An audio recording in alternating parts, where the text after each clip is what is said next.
Hi, Lynn again. My husband's mental health started going really downhill after that.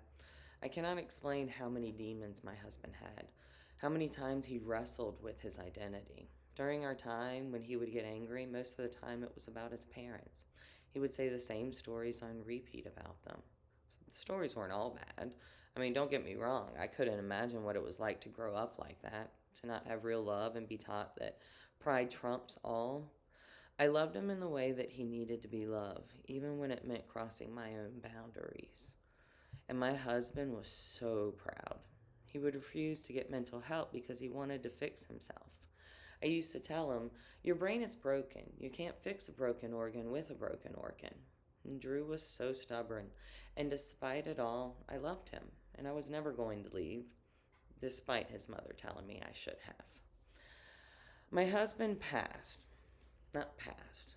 My husband lost his battle from alcoholism in July of 2023. And yes, when someone dies from alcoholism, it is not pretty and so hard. Nobody came to our house for the last 6 months that Drew was alive. He made sure of it.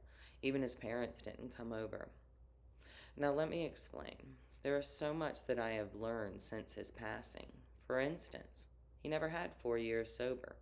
In fact, I found emails from his mother 6 months prior to us meeting about how his drinking was a problem, and even found a video where he admitted to only having 6 months sober when we met. I talked to the pawn store guy that he sold his wedding ring to. It was gone. That was a hard one. I didn't know he had pawned it more than a year prior to his passing. I found out how he had pawned wedding gifts and mementos while I was packing.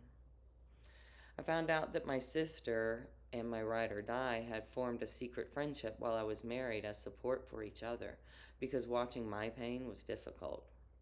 They would fantasize about kidnapping me because before I became a widow, I was the friend, the girlfriend, and the wife of an alcoholic. I've never met a happy I've never met a happy alcoholic. In fact, it feels oxymoronic. All right. Bye.